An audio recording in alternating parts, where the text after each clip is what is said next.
Assalamualaikum warahmatullahi wabarakatuh.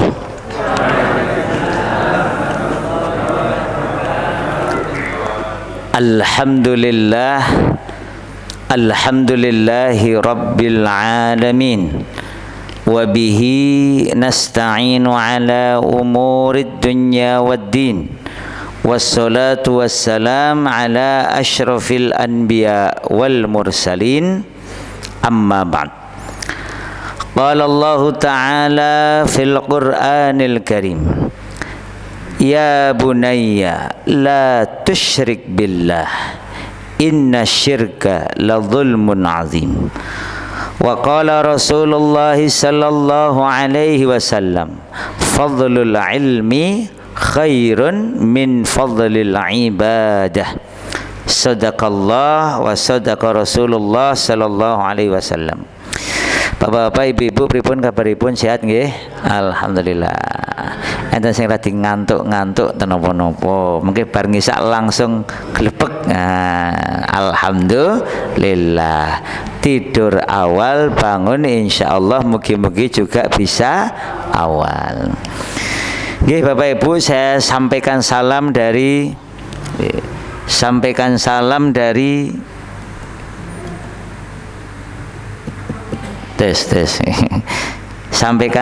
saking rencang-rencang sederek-sederek Sumatera. Kayak saya kemarin sepekan di Sumatera, banyaknya di Langkat, Sumatera Utara dan Aceh Tamiang. Jadi salam dari mereka yang saudara kita yang kebanjiran, ada yang rumahnya masih berlumpur, ada yang listriknya sak kampung mati, hanya nyala pakai genset, sinyal susah. Jadi kalau sudah di tempat seperti itu, kalau saya sempat nginep semalam di Aceh Tamiang, yang lainnya di rata-rata di Tanjung Morawa sama di Langkat. Nah, yang semalam nyoba di Tamiang, lampu listrik, lebih tepatnya listrik belum nyala, sinyalnya susah, nyamuknya lumayan banyak, airnya keruh, dados mau gosok gigi susah, minumnya harus pakai mineral. Nah, ini Mas Fatih ini sempat yang ikut ini. Jadi terus kalau sekarang alhamdulillah lampu terang, kipas angin muter-muter, karpet empuk, alhamdulillah.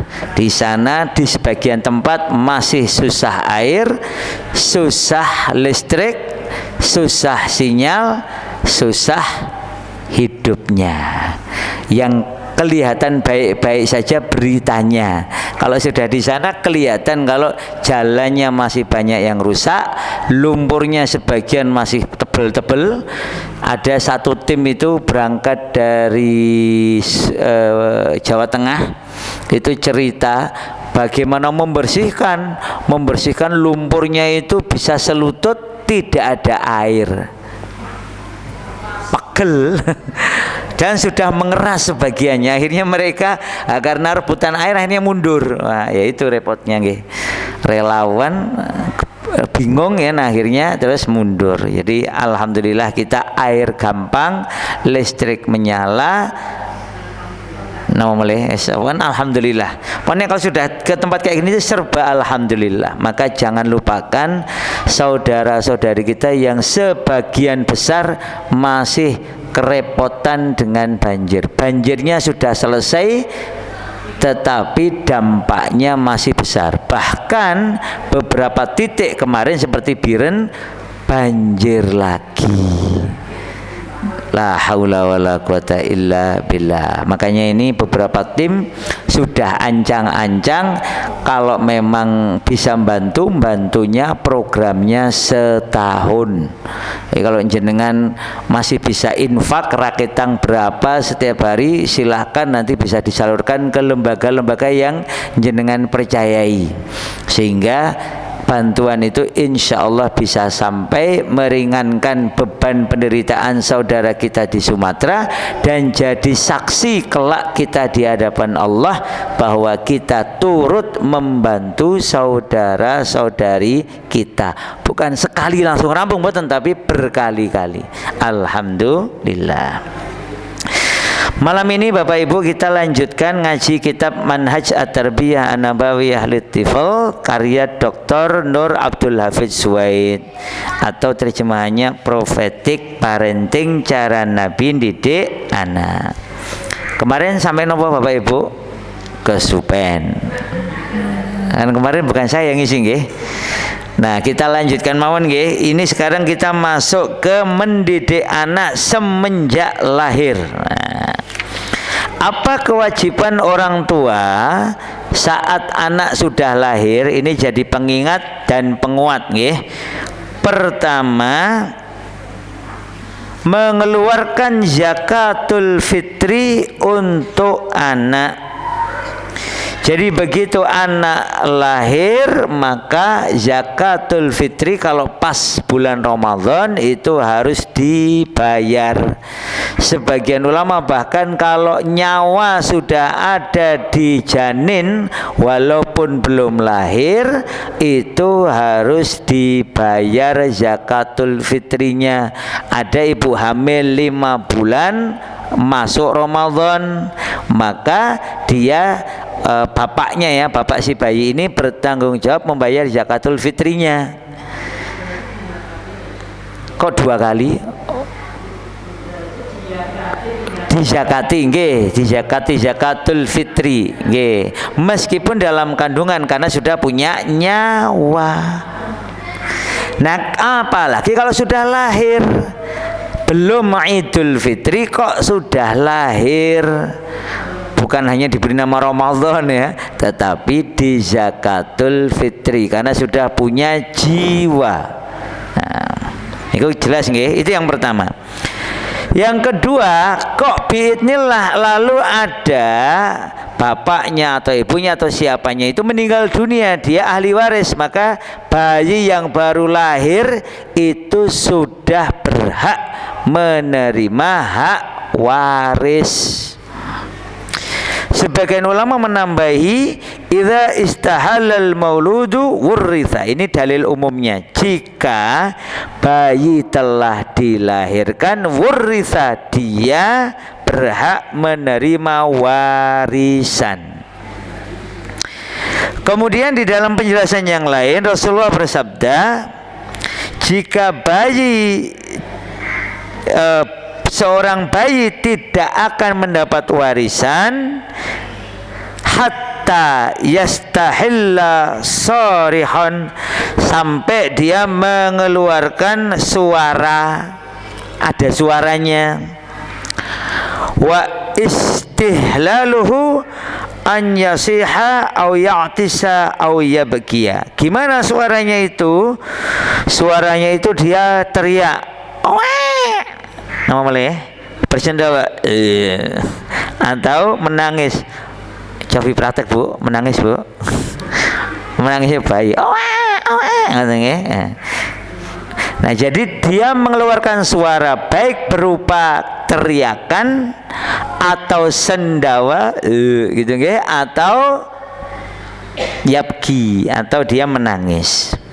Tanda bayinya sempat hidup, walaupun setelah itu meninggal, tetap saja bayi ini berhak mendapat warisan. Itu yang kedua. Yang ketiga, maka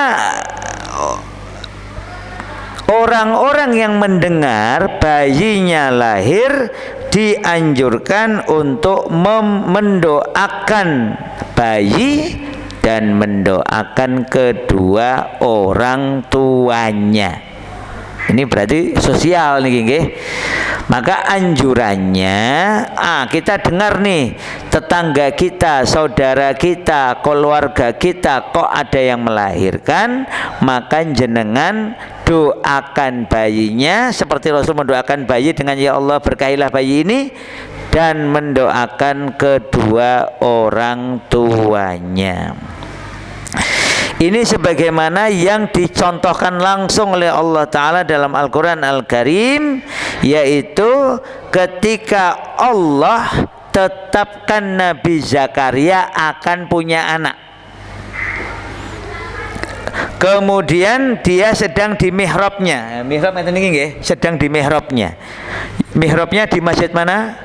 Masjid Alisan Tanggilan. Mihrabnya Nabi Zakaria teng pundi? Mihrabnya Nabi Zakaria ada di kompleks Masjid Al-Aqsa. Jadi kalau dengan jenengan dengar cerita Nabi Zakaria, itu berarti adegan paling utama di Masjid Al-Aqsa. Nah, ketika di mihrabnya itu, maka malaikat memanggil dia, da'a fanadathul malaikatu wa huwa qaimun yusalli fil mihrab, sedang sholat di mihrabnya. Memberi kabar apa malaikat ini? Malaikat memberi kabar, sesungguhnya Allah yubasyiruka bi Yahya, Allah memberikan kabar gembira kepadamu hai Zakaria dengan anak yang nanti lahir, dan diberi nama Allah langsung, nama anaknya sinten? Yahya. Musaddiqan bi kalimatin minallahi wa sayyidan wa hasurun wa nabiyyan minas sholihin. Ini sifat-sifatnya Nabi Yahya, enggak kita bahas nggih. Jadi ini dijadikan dalil oleh As-Suwaid bahwa kalau ada kabar lahirnya anak, berikanlah kabar gembira, ucapkanlah selamat kepada bapaknya, sebagaimana yang dicontohkan malaikat atas izin Allah memberikan kabar gembira kelahiran Yahya dan mengucapkan selamat. Kemudian dilanjutkan atau dihubungkan dengan ayat yang lain untuk memperkokoh dalil ini. Ya Zakaria, inna nubasyiruka bi ghulamin ismuhu Yahya lam naj'al lahu min qablu samiyya. Ini ada di surat Maryam ayat 7. Wahai Zakaria, sesungguhnya kami memberikan kepada kamu busro, kabar gembira, berupa lahirnya anak bernama Yahya, dan belum pernah kami memberikan nama kepada seorang pun selain dia. Jadi yang ngasih nama Allah, belum ada orang sebelum itu diberi nama Yahya. Saking istimewanya Yahya dan ayahnya. Jadi kata As-Suwaid, memberikan ucapan selamat sesegera mungkin menambah kegembiraan dan kebahagiaan di hati kedua orang tuanya. Serta sebagai komunitas Islam nggih Bapak Ibu nggih, sak kampung ngeten iki nggih, atau satu desa atau satu masyarakat itu memperkokoh ikatan dengan kampung, dengan sesama, dengan umat, karena kita saling mengucapkan selamat. Enten mboten iki tentang ilan yang mau lahiran apa sedang lahiran apa pun lahiran? Kapan Bu? Setahun yang lalu. Oh, 2 pekan yang lalu. Alhamdulillah. Pun ngucapke selamat dereng jenengan. Sampun nggih. Malah pun pengaosan nggih. Pun napa? Nik akikahan. Kok kula mboten diundang. Pripun niki wah. Nggih. Sing penting akikahan pun ampun, nek kula mboten diundang mboten napa-napa nggih, enggak mboten penting nih. Sing penting akikahan. Tapi yang penting lagi ibu bapak mengucapkan selamat. Ada doa dari Hasan Al-Basri. Doanya ngeten niki, doanya saya bacakan nggih. Burikalaka fil mauhub wa syakartal wahib wa ruziqta birrah wa balagha asyuddah. Pun hafal dereng? Burika laka filmum. Kalau di bunyi yang lain, barakallahu laka fil mauhub. Semoga Allah memberkahi untukmu atas anugerahnya kepadamu, maksudnya bayi itu. Wa syakartal wahib, bersyukurlah engkau kepada al-wahib yang memberi, yaitu Allah. Wa ruzaqta birrah, semoga engkau diberi rizki dengan berbaktinya anak itu. Wa balagha asyuddah, dan semoga anak itu disampaikan pada usia dewasa. Nah, ini doa dari Hasan Al-Basri karena keutamaan mendoakan. Jadi intinya orang tua itu kita doakan keberkahan. Nanti kalau kita baca di kitab-kitab yang lain, itu bayi-bayi yang baru lahir, Bapak Ibu, biasa dibawa ke Rasulullah Sallallahu Alaihi Wasallam. Lahir ceprot langsung dibawa.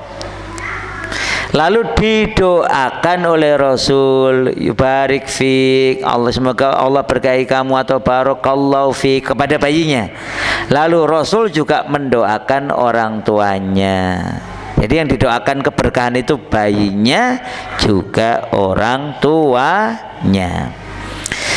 Kemudian yang keempat, azan di telinga kanan, iqamah di telinga kiri. Ini ada yang menjelaskan sangat panjang tentang azan di telinga kanan. Mayoritas ulama sepakat kesohihannya. Tentang iqamah, sebagian ulama tidak sepakat kesohihan hadisnya, tetapi membolehkan karena baik dan tidak bertentangan dengan dalil. Jadi bayi lahir, azan di telinga kanan, iqamah di telinga kiri. Ini penting untuk diulang-ulang ya, diingat-ingatkan lagi agar para bapak ibu muda ketika punya bayi selalu ingat untuk melaksanakan ini di hari pertama kalau memungkinkan. Kalau bayinya nanti kok masuk ke tabung atau perawatan, ya pokoknya minta izin, kalau memungkinkan tetap azan di telinga kanan, iqamah di telinga kiri. Manfaatnya banyak sekali, kita sebut beberapa kemauan nggih. Manfaat atau hikmah dari azan itu apa? Satu, azan itu bentuk syiar Islam. Makanya di pengungsian nggih Bapak Ibu nggih, itu salah satu yang dipulihkan awal oleh muslimin, termasuk dibantu oleh kemarin tim yayasan kita, tim Masjid Jogokaryan, tim Baitul Mal Hidayatullah, Baitul Mal Merapi Merbabu, Dompet Zu'afa dan lain sebagainya, adalah masjid. Masjidnya dibersihkan, kemudian belikan sound system baru, yang lama rusak, kerendam 3 hari 3 malam. Kemudian dibelikan genset agar waktu azan, minimal azan itu bisa nyala untuk azan dan iqamah. Nah itu minimal, sehingga terdengar kembali azan. Setelah berhari-hari tidak terdengar azan, alhamdulillah terdengar azan. Syahdu sekali itu. Saya sampai merekam azan Isya, gelap gulita, langit kelip-kelip, tapi kalau disyuting pakai kamera tetap gelap. Makanya saya lihat, langitnya kelap-kelip. Mau saya syuting, begitu di kamera gelap lagi. Terus terdengar suara azan dari kejauhan. Allahu Akbar, Allahu Akbar. Wah, syahdu sekali. Gelap ada suara. Terang itu kalau ada motor lewat, motor saya lewat, lampu mendekat, menjauh, gelap lagi. Masya Allah, syahdu sekali itu. Lampu ada lagi, Pak Bu, pakai minyak tanah. Jangan benar kebayang toh? Ada yang masih pakai minyak tanah di rumahnya. Itu kepepet, lampunya mati. Beli dari Medan 15.000 per liter untuk menyalakan minyak tanah. Lilin, ya bisa juga lilin ya. Tapi minyak tanah lebih murah dan lebih tahan lama.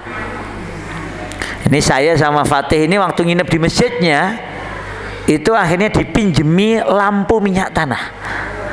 Sama takmir juga punya lampu yang di modelnya disetrum itu.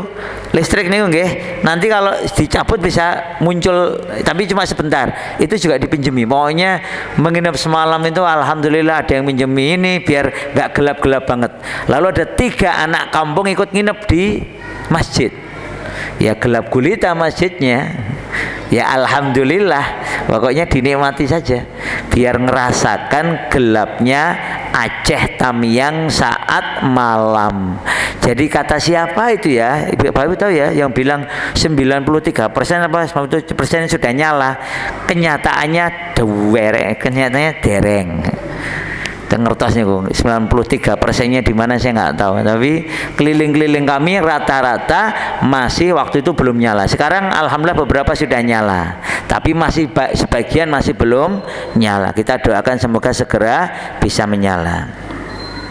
Adzan itu syiar Islam. Yang kedua, ini penegasan agamanya Nabi Muhammad Sallallahu Alaihi Wasallam. Bapaknya Islam, anaknya juga Islam. 3, itu apa namanya? Adzan itu mengusir setan. Nah, jadi mengusir setan. Bayi itu kan mau diganggu setan, maka dengan adzan setannya pergi. Yang keempat, mengokohkan keimanan yang sudah ada pada diri anak dan beberapa yang lain. Niku yang kelima. Kemudian yang kewajiban yang keempat tadi. Kewajiban yang kelima, berdoa dan bersyukur kepada Allah. Sudah diberi bayi, sudah diberi anugerah berupa anak keturunan. Maka napa doanipun? Kalau menurut Aswad bisa ngambil dari Al-Kahfi. Jadi kalau punya anak baru atau anaknya kok baik, anaknya soleh, anaknya taat, maka ucapkan Masya Allah. Terus lanjutannya pun pripun? Masya Allah. Terus Al-Kahfi Bapak Ibu.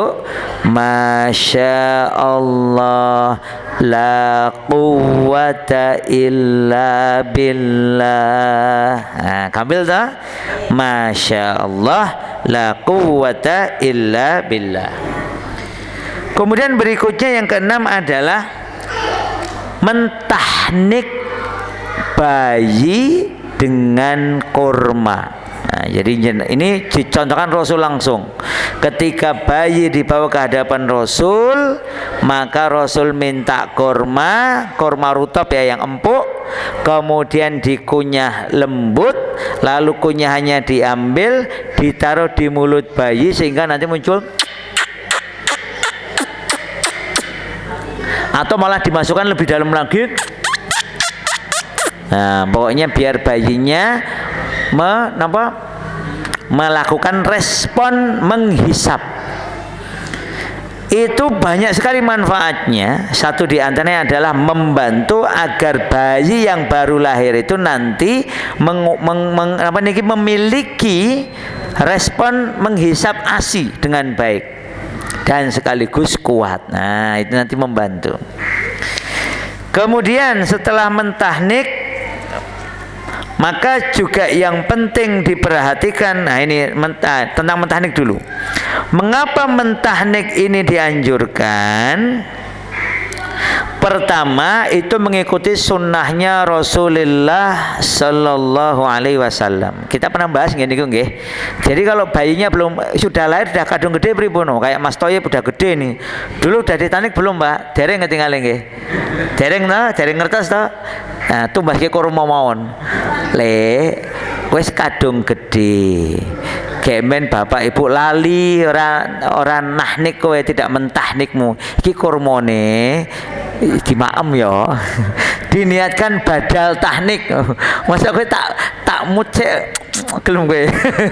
Nah wis gede mboten purun nggih biasane nggih. Nah, belikan kurma sebelum Ramadan nggih. Ganti tahnik. Nah, satu kurma lah. Pripun Bapak Ibu? Cocok mboten nih? Apun kadung gede nek ditahnik ya sik wegah Adewe nggih piye ngoten nggih, wis gedhe mosok kene angel to. Belikan kurma, bilang saja ini ajaran Rasulullah sallallahu alaihi wasallam itu ditahnik. Lah bapak ibu dulu belum paham, ya sudah kamu bapak ibu belikan kurma, atau kalau mboten kurma niku kurma yang halus. Napa namanya kurma halus niku napa naminipun? Kan ada nggih kurma yang dijualnya sudah lembut. Ngertos mboten? Naminipun napa? Naminipun ada yang bilang sari kurma. Terus ngoten. Jadi tahnik ini amalan yang sangat utama, ngikuti sunnah Rasulullah sallallahu alaihi wasallam. Kemudian yang kedua, kandungan kurma itu sangat bergizi sampai disebut sebagai superfood, makanan super dengan kandungan gizi yang sangat istimewa, terutama yang rutop, dan itu akan sangat baik untuk bayi.